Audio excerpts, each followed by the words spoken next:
మీకు తెలుసు, అయ్యగారు ఎప్పుడు చెప్తూ ఉండాలి. ఎవరు వాళ్ళ పేర్లు ఏంటో తెలుసు మీకు? బైబిల్లో ఇద్దరు అన్నదమ్ములు అంటారు. Very good. అంతకంటే ముందు ఇంకొక ఇద్దరు ఉన్నారు. ఫస్ట్ మీ అందరి కోసం ఒకసారి గట్టిగా చెప్పటం నేను కొట్టాలి. దేవుని స్తోత్రం. ఒక వ్యక్తి మంచి చేస్తూ ఉంటే ఇంకొక వ్యక్తి ఏం చేస్తాడట? వెనకించి రాళ్ళేస్తారు. దేవునికి స్తోత్రం చెప్పండి.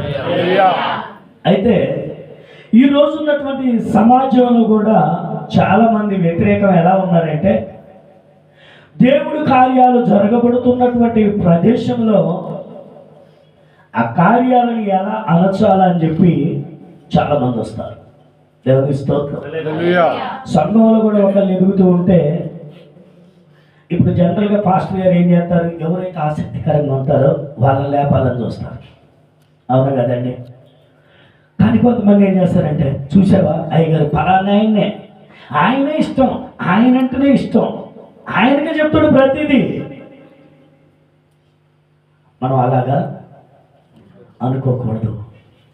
ఎందుకంటే ఇక్కడున్న మీరందరూ అక్క చెల్లెళ్ళు, అన్నదమ్ములు.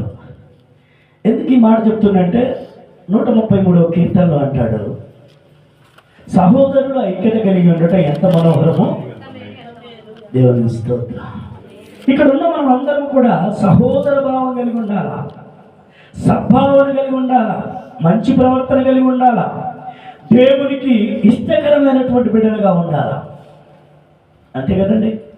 అందుకే ఒక వ్యక్తిని ఐడెంటిఫికేషన్ ఎప్పుడు చేయకూడదు. ఎందుకంటే మనం అనాలి, దేవుడు ఆ తమ్ముడిని ఆశీర్వదిస్తున్నాడు కనుక సేవకునికి బయలుపరిచే ఆ వ్యక్తిని ప్రోత్సహించమని చెప్పాడు. మాకు సేవకులకి జనరల్గా ఎట్లుంటుందంటే, ఎవరి మీద పగ ప్రతీకారాలు ఉండవు.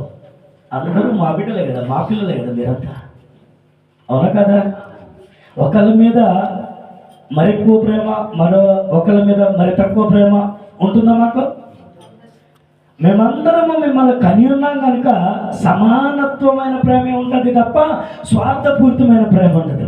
దేవునికి స్తోత్రం చెప్పాలి. మీలో ఎవరైతే ఆసక్తి కలిగి దేవుని యొక్క వాక్యాన్ని ఎవరైతే హృదయంలో నింపుకొని దేవుని కొరకుంటారో, దేవుడు వాళ్ళని సంఘంలో ముందు పెడతాడు. అప్పుడు సేవకుడు గమనించి, ఈ వ్యక్తి కాస్త ఆసక్తికరంగా ఉన్నాడు కదా అని చెప్పి దేవుడు వాళ్ళని కొంచెం ప్రోత్సహించి లేపుతా ఉంటారు. దేవునికి స్తోత్రం. నా దగ్గర 7 years బ్యాక్ అనుకులేవా నాని 7 years బ్యాక్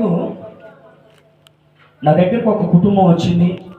ఆ కుటుంబము దేవుని ఆశీర్వాదంతో చాలా గొప్పగా మందిరంలో మొదటిగా వాళ్ళే ఊరికి చాపలేసి ప్రార్థన చేసి విజ్ఞాపన చేసి చాలా గొప్పగా ఉండేవారు. దేవుడి మహాకృపను బట్టి వాళ్ళు అసలు అన్ని రకాలుగా కూడా నాకు ఎలా అంటే, నేను ఏ కష్టమూ పడుకోకుండా కేవలం వచ్చి వాక్య పరిచర్య చేసి వెళ్ళిపోయేటట్టు ఉండేవాళ్ళు. దేవుడు నాతో మాట్లాడాడు అనమాట, ఈ కుమారుడు సేవకు నేను లేవబోతున్నానని. హల్లెలూయా.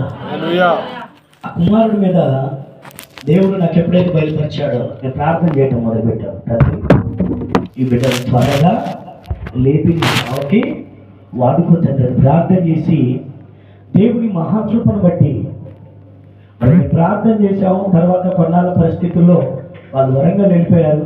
అక్కడి నుంచి నాకు ఫోన్ చేశారు, డాడీ మేము సేవ చేయాలనుకుంటున్నాం. వెంటనే పిలిపించి 53 సేవకుల ద్వారా 12 మంది బిషప్లను పిలిపించి మంచుకొండ ప్రాంతంలో నేను ప్రెసిడెంట్గా ఉన్నప్పుడు సేవకులకి ఇంచుమించు 500 మంది సేవకులకి నేను అభిషేకాలు ఇప్పించి, అందులో నా దగ్గర ఎదిగినటువంటి నా కుమారుని మొదటిగా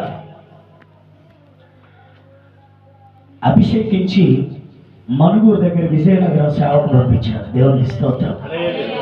ఈరోజు 60 పొడుగు 40 ఏడలకు చర్చిని కట్టి 150 సంఘాన్ని నా కుమారుడు తయారు చేశాడు.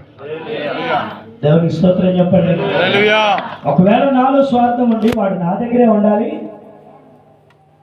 ఎప్పుడూ నా దగ్గర విశ్వాసగానే పడి ఉండాలి అని చెప్పి నేను అనుకోలేదు. దేవునికి స్తోత్రం చెప్పండి. ఆ ప్రేమ ఆత్మీయత ఈ రోజు వరకు కొనసాగుతూ ఉంది. మనం దేవునికి ఎప్పుడైతే వ్యతిరేకంగా నిలబడతామో, ఎప్పుడైతే మనలో వంకర బుద్ధి తయారవుతుందో, అప్పుడు మనం దేవుని సన్నిధిలో ఎదగం, మన కుటుంబాలు ఆశీర్వదించబడం. దేవుని స్తోత్రం. దేవుడు ఏమన్నాడు? మొదటిగా నా నీతిని, నా రాజ్యాన్ని మీరు వెతకండి, అప్పుడు మీరు. దేవునికి స్తోత్రం. ఎప్పుడైతే మనం నీతిగా ఉంటామో, ఎప్పుడైతే మనం పరిపూర్ణతలోకి వస్తామో, ఎప్పుడైతే మనం దేవుని యొక్క కార్యాలను చూస్తామో, దేవుడు మనకు సమస్త కార్యాలు చేస్తాడు. హల్లెలూయా, హల్లెలూయా. కాబట్టి మనలో రహస్య పాపాలు ఉన్నాయట.